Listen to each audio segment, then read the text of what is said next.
Hello, everyone, and welcome to another episode of the Student Loan Planner Podcast. Today, I have our senior consultant, Rob Bertman, joining us, and we're going to talk about the state of the housing market. How's it going, Rob? Hey, good, Travis. You are one of the chosen few in the Student Loan Planner team, in that you've been a homeowner for, I think, almost 10 years now? Yeah, over 10 years. Well, I had a condo that I bought in 2005, and then I bought a house in 2010. So Okay. it's been a long road. The condo in 2005, that sounds like the perfect timing to get involved in the condo market. What happened with that one? When I moved to St. Louis from New York, and obviously New York is very expensive, and St. Louis cost of living is really cheap. And so when I first moved here, I was like, I felt like I could buy anything, compared to what I was paying in my rent in New York and all that. But I decided to wait. The housing market was rising, but it wasn't quite at its peak, and it wasn't sort of in like the bubble status, but things were frothy. So I was looking at like buying a house in like a random neighborhood versus buying a condo in like a nicer part of town. And so I decided to buy the condo in the nicer part of town in like the better school district and all that stuff. Lived in that. And then the housing market crashed. I found that houses were like on sale. So we thought, well, now's a good time to move up. We bought our house, tried to sell our condo. This was like 2010, obviously couldn't sell it. So we got renters in there for 3 years and then sold it in like 2012 or 13 for actually less money than what we paid for it in 2005. So it took a little bit of hit on that. Wow. But we got a much better deal because we bought the house when we did. So are you saying it's not a guarantee that housing prices go up? Yeah. And actually before that, I lived in Las Vegas for like about 6 months between New York and St. Louis. And I was looking at condos there. I was looking at like, 3-bedroom, 2-bathroom condos and looking around and, like 2,000 square feet, they were like $300,000. I was like, oh, well, that doesn't sound too bad. Again, me coming from New York. And the real estate agent was like, oh, well, the person who bought this last year only paid $200,000. And I was like, oh, well, what did they do to this? They're like, nothing. They just bought it. The market's so hot, now it's 50% more. And at that point, I was like, I'm going to pass. I don't want to buy that. I'm not going to get into something that just raises 50% for no reason. Like there's got to be something bad that's about to happen. And as we all know, the housing market in 2010, 11, 12, especially in Las Vegas in that area, it really plummeted like more than 50%. So, sometimes you can tell when things are frothy and sometimes you do it anyway. Okay. So you've got a market that is on fire right now. You've got things that are going above asking price, in some cases, 6 figures above asking price. I think one of the things that really blew me away is like I was having dinner with one of my wife's friends. Christine was in this conference or something, and we were talking to her, and she said that they got outbid by $400,000 on this house talk about just absolutely nuts. So it does seem like things are letting up a little bit in terms of, it's not quite as crazy with what's going on right now at this very moment in August of 2021, right? But it's still crazy. Like there's still no houses for sale. And we just bought a house. My family just bought a house, and I feel like we learned quite a bit. So I'm not sure exactly where to start, I guess, but I think let's start with what the listener's going through. The listener is probably in one of 2 spots right now. You either have a house that you've owned for a little while that you're really positive on, because if you bought a house prior to or early stage pandemic, you're up a lot. So you're either that kind of person and you're thinking like, oh my gosh, how lucky are we? or what kind of, renovation should we do? Or, what should we do with all this extra money? Or probably what's the most common situation people are finding themselves in right now is I don't yet own a house, or I'm going through the house buying experience, or I'm considering buying a house. It's probably the bigger group of this audience, I think. Let's talk in this episode mostly to that person who has not yet bought that house or is thinking about buying that next house. Like, in other words, maybe they already own a smaller starter home, but they're thinking about trying to upgrade. So they're going to be in the home buying market in the next couple of years. What kind of things are you hearing and seeing out there in the market for real estate right now? Oh boy. Well, I think it is starting to slow down a little bit because I think everyone's kind of made their moves or maybe been priced down saying, we'll wait. But I'm hearing a lot of people not putting full 20% down. I'm hearing about a lot of 10% down or less just to get in the house. I hear a lot of people thinking about, well, interest rates are so low now. If I don't get a house now, then it'll be more expensive later. Those are probably the 2 main things I hear. When I talk to my real estate agent friends, they're all like super busy. And at this point, they're all pricing it with the expectation that they're going to take get taken out above offering price. Here's kind of some of the things that I'm seeing. So people are really overvaluing remodels right now. Like if something's been fully remodeled, you're going to put way more than what the asking price is in a lot of cases, just because people really like something that's turnkey right now because of the stress of the pandemic. You don't want people coming in your house. You don't want having to navigate a crazy market for lumber. You don't want to have to deal with the supply shortage for materials and be waiting months wondering when your cabinets are going to show up. So just a personal experience that we're dealing with right now. We want to remodel our kitchen. We bought this house $70,000 below asking price, which we feel pretty excited about, but there's also a reason why we got it so far below asking price. One of the reasons was they were advertising the home incorrectly. They were saying it was a 3,500 square foot home. We measured it and it was 3,100 square feet. So they were overstating the price of the home by more than 10%. And in a market where, square footage is like $200 to $300 a square foot in like really nice neighborhoods, that's a huge difference in the price. So that was one of the problems. The other problem is it needs like pretty much total renovation. It's livable. Like everything about the house is usable. There's nothing like that's non-functional, but it's like from the 1970s. What we're trying to navigate right now is, okay, you've got to remodel your kitchen, but you also want to refinish and restain the hardwood floors and paint the interior of the house that hasn't been painted in a long time. And so the problem is if you tear down your kitchen, you rip apart your kitchen, well, now you got to repaint that area. And so you really need the kitchen remodel to be done before the painting. And then you also probably want the hardwood floors to be done after the kitchen remodel as well. Well, the problem is the hardwood floor people are scheduling into like November, December as we record this in August. And if you tell them you need to bump them because the kitchen remodel is not done yet, well, then suddenly they have to reschedule down in like March or April. And so the really hard part is, okay, so now you've got this kitchen thing and the big shortage and the supply chain problem is, okay, the cabinets, it's unpredictable. So are the cabinets going to arrive like in November? Are they going to arrive in October? Or are they going to arrive in January because they can't find the wood to put them together, right? And so it's just kind of nuts. And I think that what I'm finding in the real estate market is people are responding rationally to that stress. My wife and I have already had some disagreements about this. We've already had some stressful conversations about this. And it's not fun, like remodeling a house in normal times, I think is not easy, but at least it's like somewhat predictable. Like, you get the cabinets like within a couple days of this date, or at least it's a little bit more straightforward. But like in this pandemic, everything is like unpredictable from when the people that can start working on it to when the materials are going to arrive, and the prices are unpredictable with like lumber prices like going so volatile, people don't know how to quote things. So it's just all these dislocations. And so I think people are looking at certain kinds of houses that are done and they're saying, well, that's not worth what you're asking. That's worth 20% more, right? So I think that that's what's interesting to me is like everybody gets this idea of, oh, everything's going above asking. Well, that's not true. Some houses that are going for below asking, and then some houses that are going for way more. At least from my observation in the market that I've seen in the past few months, it's mostly how much of a pain in the butt kind of renovation situation do you want to take on? And are you okay living in a house that needs a ton of renovation for an unpredictable amount of time? The renovation thing is real. I mean, we're doing a small renovation. We were going to do like a big one before the pandemic hit. The cost was, we were like, it doesn't make sense to put that much work into this house. And then we decided to pare back. And had we gone through that major project before, my contractor was like, oh yeah, the cost would have been 50% higher because of lumber costs, like labor shortage, everything. People really have to do their research and look at their own personal situation. I feel like buying the right house for you is really important. But at the same time, you kind of have to do some research and see a bunch of stuff. I feel like I don't know anybody who moves into a house and says, oh, this is perfect. This is exactly what I wanted. It could be the nicest house, or it could be, one that's not as nice. Everyone always wants to make improvements no matter what. And so there's no such thing as the perfect house, because you don't know until you live in a place if it's actually going to be right. Like, oh, I wish, like it used to be open floor plans were like really popular, and they still are a little bit.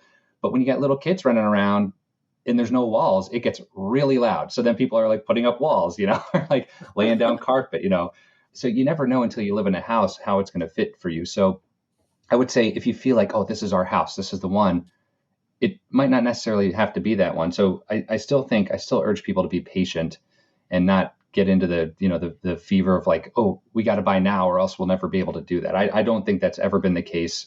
In the short run, yeah, that might be true, but in the long run, it's better served to find the thing that's best for their family situation. Well, in the interest of full disclosure, let's tell the real reason why you put off your renovations on your house. Okay, it's because that the student loan interest pause and the pandemic, student loan payment pause happened, and then greedy Rob, you weren't banking as many student loan consults anymore, right? So you couldn't, and that's a great time, by the way, to mention that President Biden just extended the payment and interest pause until January 31st of 2022. That's good news for all of our consultants. It means that they don't have to go through their renovations on their houses during that period. They can wait for the supply dislocations to end, and then we'll be super busy in beginning of 2022. I'm joking around a little bit. I think that it's a good time to not have to renovate your house if you don't have to. Right. The real reason is because the cost of the renovation, we're going to add like a 2-story addition with like a master suite and like all this stuff. And the cost of doing that project was going to be about as much as we paid for our entire house 10 years prior.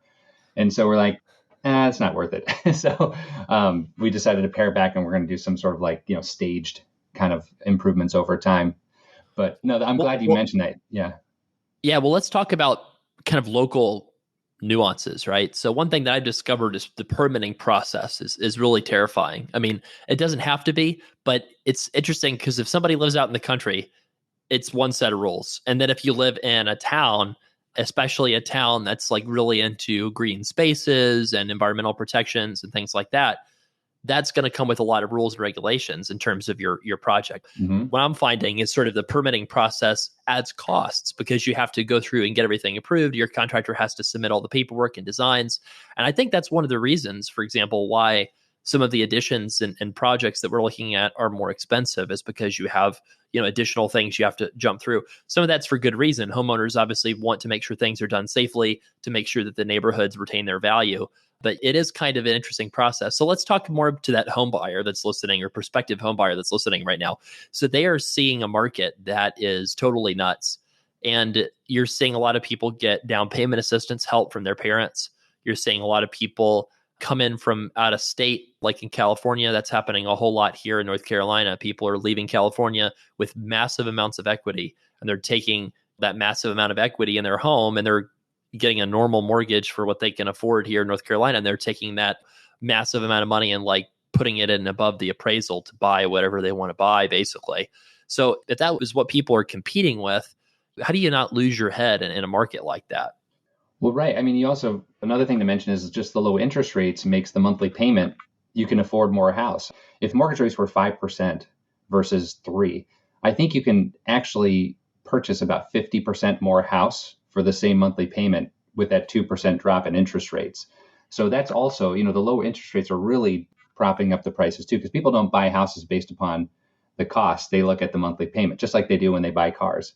Can you explain why that is? Like, that doesn't sound something that makes sense to somebody that doesn't do financial math, right? Like, why would a house cost so much more at a 5% interest rate than a 3% interest rate in terms of what the monthly payment is? Because most mortgages, if you do a 30-year mortgage, that's a long time. So let's just say someone has a $500,000 mortgage and the interest rate is 5%.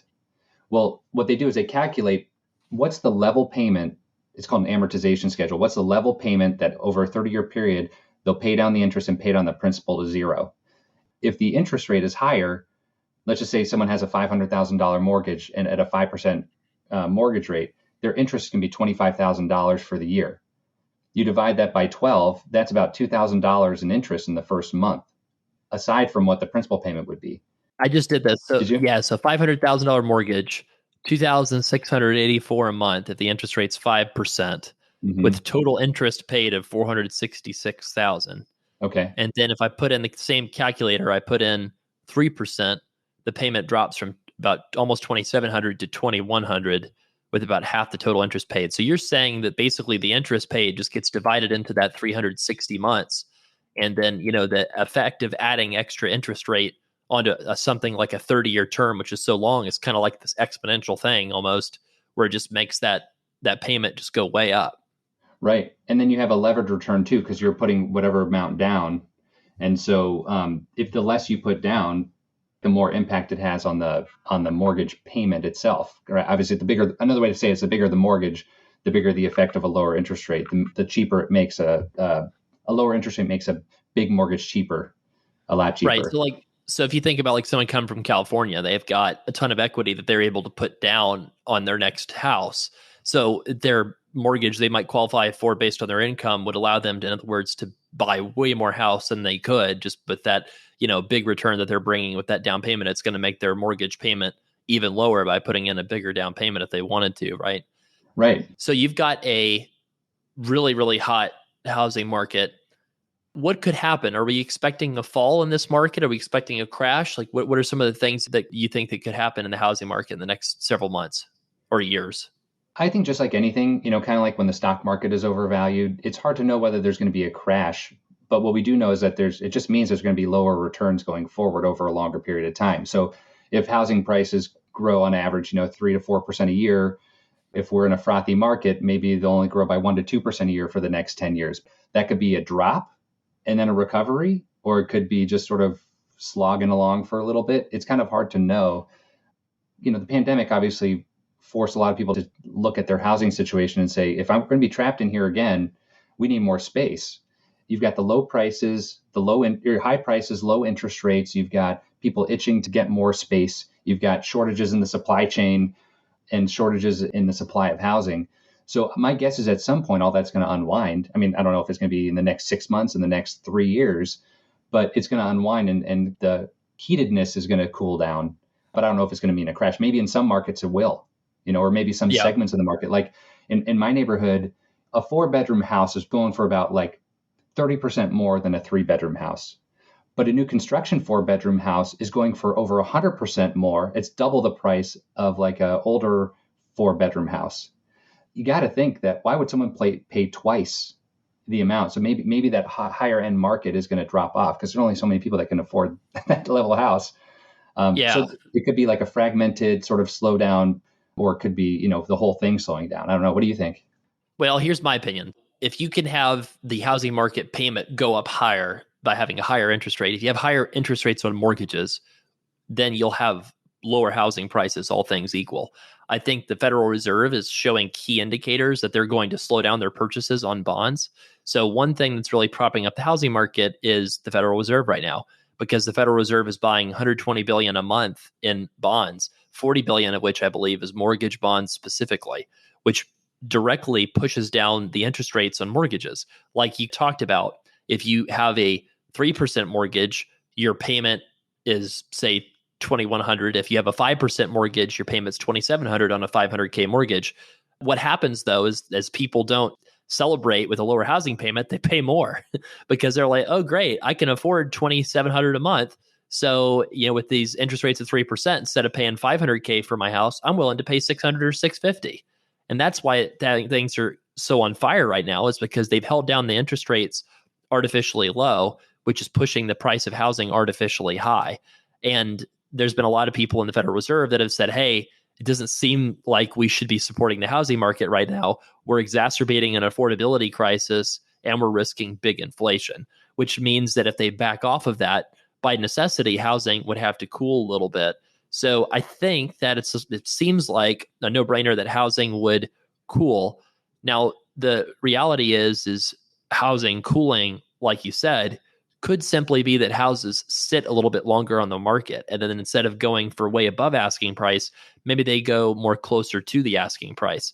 And so if things are going way above asking price, what could happen is people continue to adjust their prices upwards and they receive fewer bids, and then time on market goes up higher. So that's kind of what I would think would happen. Now, the flip side to this is, Rob, what's going on in the labor market right now? Are wages really low, or wages kind of on fire? They're on fire. Yeah. So my thought process on this is landlords like to pass along costs to tenants. I mean, if you have high property taxes, a landlord's going to pass that through to the tenant in the form of rent. My thought process on rent is the eviction moratorium, got extended through October 3rd. We'll see what happens if that gets state left alone or if it gets struck down or something. But eventually when that happens, you've got a lot of landlords that I think are going to pass along the costs of a, non-zero risk of an eviction moratorium either now or in the future. And I think they're going to want to try to make back a lot of that money they lost by raising the rent significantly. And with wages being much higher, I think that you're going to see rents go a lot higher simply because they can. And if people can't afford to buy a house because the housing market's really high, then they're going to have to turn towards the rental market. And so my thought process there is that that could lead to rents being significantly higher too. That's just my thought process, I guess, is that rents are going to continue to go up. The housing market is probably going to calm down a little bit.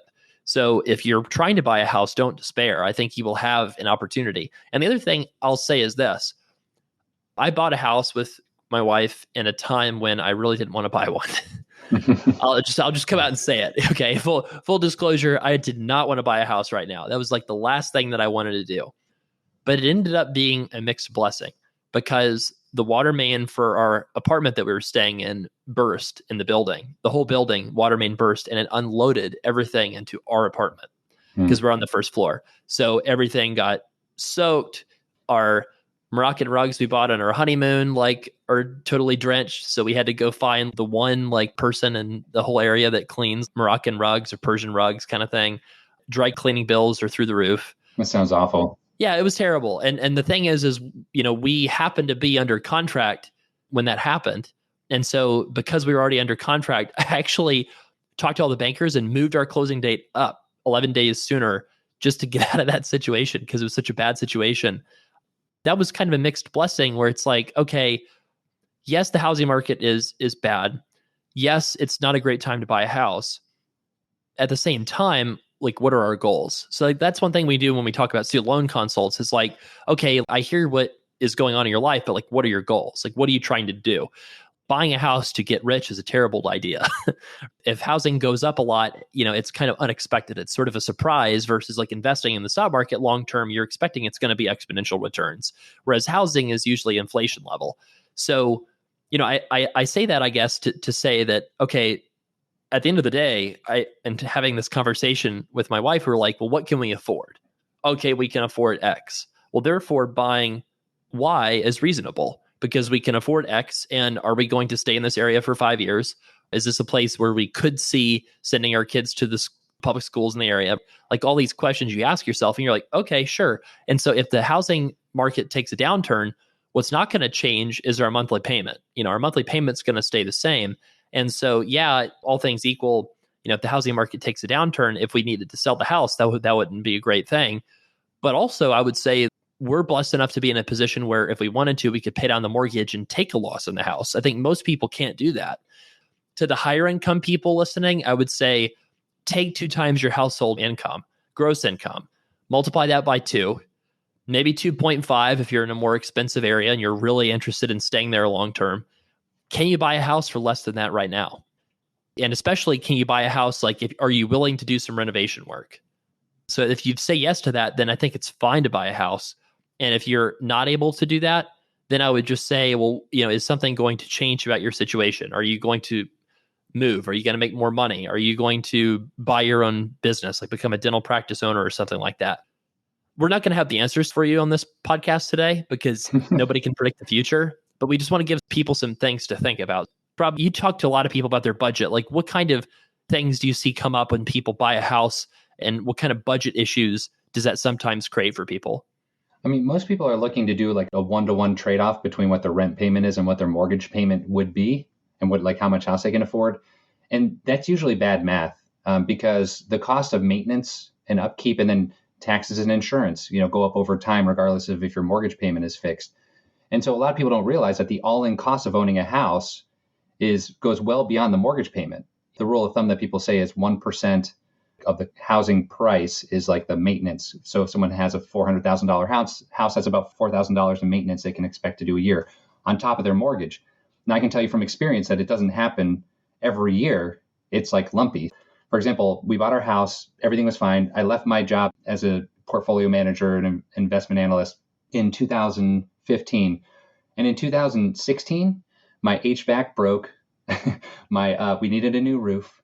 My car died and I had a new baby. So the baby and the car don't have anything to do with it. But all of a sudden, you gotta come up with this money. And what I see a lot of people doing is they put it on payment plan. Before someone buys a house, they have to understand that the cost of ownership goes well beyond the mortgage. So I think people should actually trade down. If you're used to paying $2,000 a month in rent, might want to look for like a $1,500 to $1,800 mortgage. And then because you're going to have to bake in that extra cost.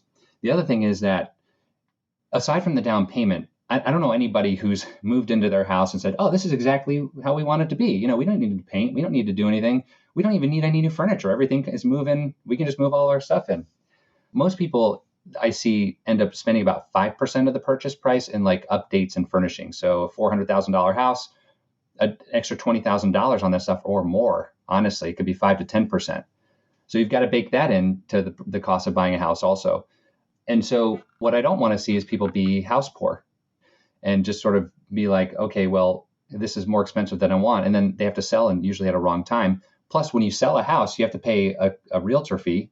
And if that's 5-6%, unless housing prices have gone up 5-6%, you're going to take a loss after fees anyway. When people are looking for houses, they have to make sure they have enough cash to do the projects. They have to make sure they have enough cushion in their budget to do above and beyond what the mortgage payment is. I'll tell you one way around the furnishings expense. I looked up couches because my wife really wanted a couch. And I saw the fancy couch delivery schedule was sometime in 2022. And this was back in like June. And I was like, all right, we're not going to wait until 2022 to get a good couch. So we just looked at Craigslist until we found a nice couch that was close to $1,000 or $2,000. It was like it was expensive for Craigslist, right? And I was like, that's our couch. That's like the kind of thing we're going for. So I rented the U-Haul. We organized everything. We bought cabinets from like this guy who like restores old cabinets that he buys off of like estate sales or something. So we got one of those. We got a couch and we got some random really nice bookcase and stuff all on Craigslist in a day. We felt super accomplished. So that's one way you can save some money is literally, a handful of money in Craigslist. So that's one way around the supply chain disruptions. But in terms of the maintenance, you make a really good point. One thing that would be really dangerous is somebody who thinks, okay, I'm tired of renting. People say throwing money away on rent, which we know is not really necessarily a thing, but people feel that way. So they say, okay, I'm going through all this stress in my living situation. Buying will fix it. In other words, you look for the solution to your problem and try to fit that solution to your problem. And so people say, okay, this is going to fix it. But then that person that's not necessarily super financially secure goes into that new situation of homeownership. And then something like that happens, Rob. You have the kid, the car, the HVAC breaks, the roof starts leaking. All these things happen all at once. And then suddenly this financial blessing turns into a financial curse. Mm-hmm. I think that there's certain parts of the country where owning a house is more of a status symbol than a sound financial decision. So people a lot of times will look at buying a house and they'll say, well, this is key to my financial future. And that's not true. Whenever I think about something that's a bad financial product, I just say have some celebrity endorser and make it sound really folksy. So I'm thinking about reverse mortgages. So, what do you have for reverse mortgage ads? It's basically some investment company pays you a monthly amount of money over time and takes over ownership of your house. And why is that? It's because most middle-class people have all of their money tied up in their house. They don't have big brokerage accounts. They don't have big retirement accounts, right? They don't have 7-figure portfolios. Maybe in a lot of cases, most middle-class people have most of their money tied up in their home. How do you get access to that? Well, have someone, charge you 10% interest rate to get access to the equity in your home, with some folksy celebrity person from the 60s that gets people to feel comfortable, right? So I guess the point there is, okay, say you're in an expensive place like a San Francisco and New York or one of these places where homeownership just seems impossible. Well, that's okay. Homeownership is not the key to your financial future. Homeownership can be a step to giving yourself financial security, but it doesn't have to be the end goal. The end goal should be you feeling financially secure and having a safe place that you can call home to live with your family. In some parts of the country, that's going to mean stepping up a little bit more than maybe you want to because you have that financial security. You have the money for when the roof breaks and you have saved up for those unexpected expenses. Whereas, in other parts of the country, it's going to mean renting, maybe trying to negotiate a multi-year lease, like in a San Francisco, where it just doesn't make financial sense to buy a house unless you have millions of dollars. I 100% agree. I think in general, homeownership is overrated in terms of how much it's going to revolutionize someone's financial well-being because of the maintenance and because, all it takes is one project that you do after living in the house for 5 years to totally break the math and say, well, what was actually, a decent investment is now put me underwater because of all the extra money I'm putting in to redo the bathroom or the kitchen or whatever, unless the buying is right. And so there's nothing at all wrong with renting. As we know, what matters most is how much money you have left over. And so if you have money left over and you're investing it, in like a diversified portfolio, low cost, you could actually end up in a better net worth situation than you would if you owned a house and put that cash flow toward the extra maintenance costs of owning a house. So if anyone's looking to buy a house, like, you don't need it to become wealthy. And then the other thing is, a lot of people say, well, I want to get a starter home, and then when I have a family, I want to move. My advice is, I don't know if it's advice, but my opinion is to skip the starter home and just save up to the house that you think you're going to want to raise kids in, if depending on if you have a family or not. Because what happens is, a lot of people, they buy the starter home, they put all this money into it, they do the maintenance, they own it for a short amount of time, which means that the realtor fees cut into it, and any money they put in, they don't get out.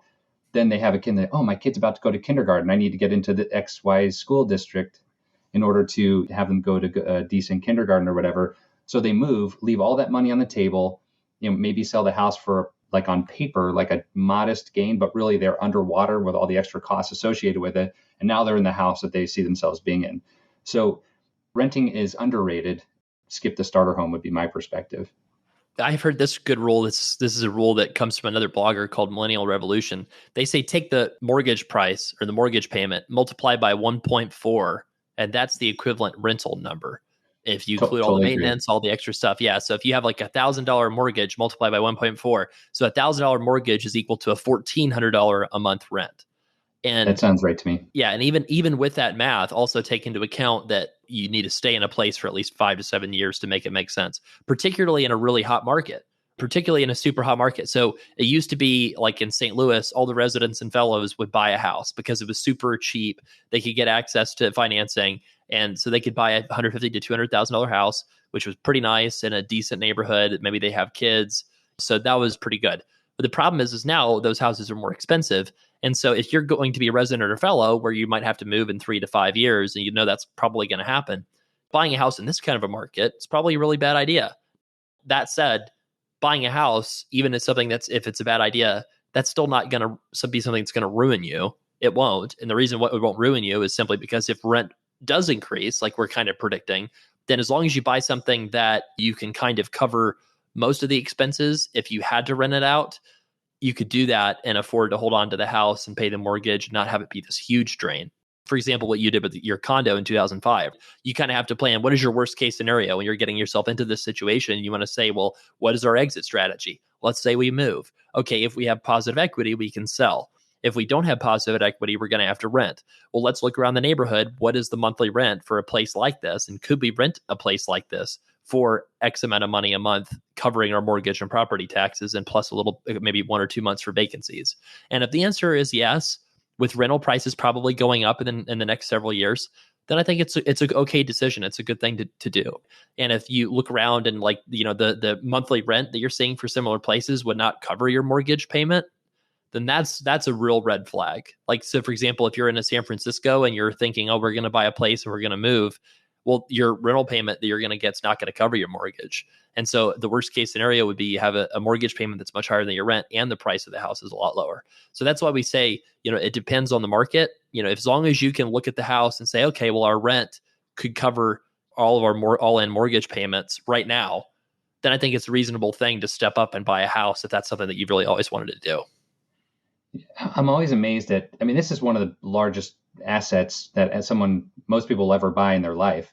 And just the reliance on, okay, well, the monthly payment is close to the rent. Okay. Oh, and my real estate agent did comps and it seems like we'll be okay. Okay, let's buy this major giant purchase. I'm always amazed with how quickly people go and do that and trust their real estate agent to do that analysis for them rather than doing it on their own or hiring like a professional or, just finding all the resources online. Because I can tell you, we did that. Like when I bought the condo in 2005, it was near Washington University and it was in a rental kind of neighborhood. And I looked at the rents and I said, I did that exactly what you said. I said, well, if we can't sell it, I know we can at least get a certain amount of rent. There's plenty of grad students here with kids, like they'll rent this place. And I ended up having to do that. Now, had I had to sit on that place for 3 years with no rental income or a lot of vacancy, then, that would have been pretty tough. So this is a major, major financial decision, and you got to go above and beyond any research you've done on anything, including like job hunting. Like if you're looking for a new job and looking for a new career path, and you put a lot of time and effort into interviews and researching companies, you got to do that kind of homework buying a house, because what you don't want to happen is like what you hit on before was I've seen too many of my family budget clients where they've had to drain retirement savings and to pay for stuff, or they've had to go into credit card debt, or have high interest loans to cover the home maintenance. And that's where where you said it's not a blessing, it becomes kind of a curse, and it, instead of helping your financial future, it totally wrecks it and puts you way behind. So do the homework for sure. Yeah, I think you want to get a good balance. For me, buying a house or renting a house is just a pure financial decision. For my wife, it's because she desperately wants to have a place that's her own, that she can renovate and decorate and make it something that's hers, that she can come home from a stressful day operating on patience and have a place that's peaceful. In other words, it's more of an emotion-based decision, and that's fine. It's probably a combination of the two. We are not pure intellectual or emotion-based creatures. We're a mix of the two. My wife's obviously not making that house purchase purely based on emotion, and I'm not making it purely based on reason either. But I just say that to say, like, you want to look at both sides of the coin and say, is this going to be a blessing to my family, or could this end up stressing us out? To be real honest, we could have afforded to pay $100K over asking price for some of the houses out there. And, I'm not talking about $1 million house. I'm talking about a $600K or $700K house that's fully renovated that goes for $100K over. In some situations, like some meetings with contractors that we have, sometimes I think, you know what, we should have done that.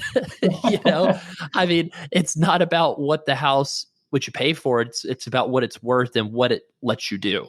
And so if that house could have let us have a kitchen that was done, have a place, master bathroom that was already renovated, right, then maybe that would have been worth it. Now, in my case, every house we looked at, my wife's like, well, I would change this. I would change this. I would change this.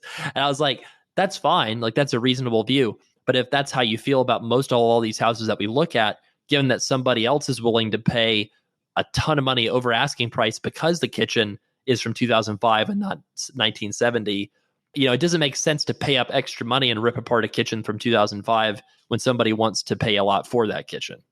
Whereas if you're going to rip it out anyway, go buy the 1970 kitchen and tear it down to the studs and start over. So that was kind of the reason why we did the path that we did. Was, okay, you want to do a lot of renovations anyway, well, let's go find a house that would make sense financially, where we're not just totally flushing money down the toilet. And and enjoy yourself. Like, I think that it's okay to pour money into a house that you won't necessarily get back if you can afford it. I mean, a lot of the listeners of our podcast, really stressful jobs, really stressful day to day. And, my wife loves to take like a long bath in a soaking tub. Well, we're going to pour money into that to get her that, even though it may or may not get it back to us financially, right? Yeah, in some ways, it's you can think of your house kind of like a vacation. You can spend extra money and it's just out the door. Like, you're never going to see it again. But if it makes your quality of life better, if it's things that you want. And in your case, like, if you're going to be doing the stuff anyway, you're going to be doing the work anyway. You might as well get one that needs a lot of work, because even if it was nice already, you're probably going to make it your own. But I can tell you, from experience, just working with clients and my own personal experience, that once you do one project and you improve one room, it's over. You start itching to do the rest. So just know that once your kitchen is done, you're going to walk into your house, and this goes for everyone out there. Like, once you do one room, you walk into the room, you're like, wow, this room is great. This turned out awesome. I'm so glad we did that. Oh, but our bathroom, doesn't quite fit now. Or, the living room, I don't know, the style doesn't quite go. And you start thinking, because we're doing that. We're doing like our back room. It was like a no holds barred room for young kids. And now we're growing it up into like a proper family room. Yeah. And we're also redoing the kids' bathroom, which, was built in the 1940s. So we're redoing that. But after doing it, it's like, well, our powder room on the main floor really neat, could use some work. And what about, so anyway, it's going to happen. And so you got to anticipate that once you get it done, you either have to say, this is it, or you have to say, we might go above and beyond. So I always tell people, like, if you're thinking about doing a home improvement project, and this is just for that project itself, let alone like any other things that come up, always bake in an extra 25% more than what they're quoting you, because chances are they're going to go on the walls and find something that's different, or you're going to have to make some different choices. So if someone's saying this project's going to cost $30,000, just anticipating it costing closer to 40. And if they say, oh, this project's only going to take 2 or 3 months, the 25% rule applies there. No, it's not 3 months. It's more like 4 or 5 months. Just make that into your expectations and your budget, so that you know that when things happen, you're not all of a sudden covered. You're covered. Exactly. Yeah, yeah. I mean, so a lot of people, I'll say this as sort of my concluding thought at least. So a lot of people, I'm not saying all, but a lot of people use education or home purchases or other kinds of spending as therapy because all of us have stresses and anxieties and things we're working through, especially this past year and a half with the pandemic. I don't care what your experience has been, it's been really hard. I don't know a whole lot of people that are like, I met one guy literally that I can think of off the top of my head that was like, oh yeah, this year and a half has been awesome. I'm like, I just looked at him and I wanted to say, you sicko. Like, Different reality, you know, yeah. and he said, like, well, I understand that a lot of other people have had a really hard year. Yeah, I'm not discounting that. But this is the year I got married. Like, we finally got to be together and experience like a whole lot of cool like walks outside together. And like, I was like, wow, this guy's, I got to get some of what he has, you know? More of But like a silver lining guy, yeah. yeah, he was a silver lining guy, right? But so most of the time, people have anxieties in a normal year, and with the pandemic, this is exacerbated like 10x. You know, with just everything that people are going through. So people will use financial things to deal with the emotions they're going through. For some people, it's like you feel like you're not enough. So maybe you go and get more education than you might have otherwise got with student loans to make sure that you feel like you're enough. Not all people. A lot of people look at it like I want to be a dentist. I'm going to go get my dental degree. I'm just saying for some people that happens. Same thing with houses, right? If you renovate that one room, maybe you want to renovate all of it. Sometimes it's just because, well, you just like the way it looks and you want to do it. Other people, that's like, oh my gosh, you know, I have to feel like I'm providing a safe home for my children or a safe house or the house that I want after working so hard for so long. There's all these emotions tied up into it. Men and cars.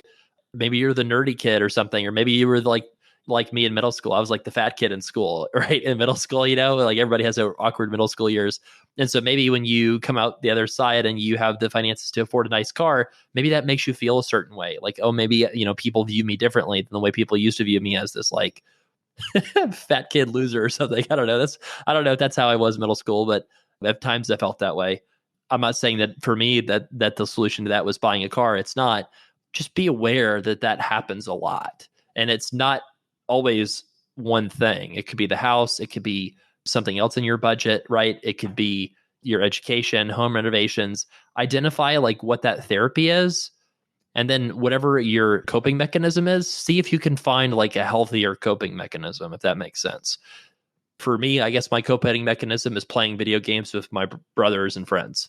I try to make that the way I cope with stress versus going out and spending a ton of money on something. So just kind of like a suggestion, like a mental health suggestion, identify what triggers you to do things with your finances that interfere with your values or interfere with what you're trying to do, your life goals, and then see if you can find a cheaper or satisfying alternative to that that won't interfere with you achieving these life milestones that you want. Totally agree. I mean, I started meditating once I had kids. I meditate once or twice a day. And then just, going out on walks and stuff like that. The thing is, like, most decisions have a financial bend to it. So whether it's a house, whether it's a vacation, whether it's a hobby, there's some sort of monetary, for the most part, unless you are just meditating or walking or whatever. If that's something that you're working hard for and you want to spend your money in that way, even if it's like your morning coffee, like once you have your coffee, you're good to go. Whatever's your thing, go do it. But if there's things in your life that you're doing that are not in your core values or maybe sabotaging you or counterintuitive or counter to what you're trying to accomplish, those are the things to cut out in terms of your spending so that you can make room for the things that will make you feel more fulfilled. And remember too, for those families out there, you got to take care of yourselves as individuals, and then for yourselves as a couple, make sure you're spending money on things your relationship can be strong with, and then make sure obviously you're spending money on things that make your family whole and support your family values. If you can identify your spending in those three areas as individuals, as a couple, as a family, and get rid of everything else, you can afford to do the things you enjoy guilt-free without having to worry about making poor financial decisions. And as it relates to a house, because it is such a major financial decision, think about it in those contexts of what Travis was just talking about. And obviously, because it's such a big purchase, you got to do the math behind it also. So it's a good mix between, your money personality and Christine's money personality too. But I think that's great advice that you just gave everybody. Well, we've got a lot of things happening. Even though interest and payments are paused until the end of January, we've got a lot of stuff that we need to help our clients with on making sure their PSLF payments are set up the right way, just to make sure that that's all good before you leave Fed loan in December. We've got a lot of people that are graduating that need help consolidating their loans and consolidating it to the right place, in a place that would be okay when they move to new servicers. So we've got that we're helping people out with. And we've also just got, a lot of people still that are just on the wrong payment plan, on the wrong strategy. Just the other day, I had somebody who'd committed themselves to the military for years. And I think they could get out of it if they don't take the loan money. Like every year they take the loan money, they're committed to another year. They didn't need to. It's wonderful if you serve our country, but I also want it to be because you want to and not because of a loan forgiveness program. And so this person kind of felt a little trapped within the confines of like having to do this to pay off her loans. And she didn't need to. And the impact in her life was ginormous because she felt so stressed trying to juggle everything and trying to, get into a practice and be your own business owner and everything, be your own boss. It's just amazing to see, even 18 months into this, there's tons of people we talk to every week that are on the wrong plan, on the wrong strategy, and not putting their life first instead of putting their loans first, which is always a mistake. So you always want to put your life goals first, loans second. I guess I lied about my last statement being the last statement, right? Put your life first and put your house goals second. Make the house the thing that helps you achieve your life goals, not putting the house first and bringing your life along with it. That's not ideal. So thank you, Rob, for being on the show today. Hopefully people will make smart home buying decisions in this crazy market.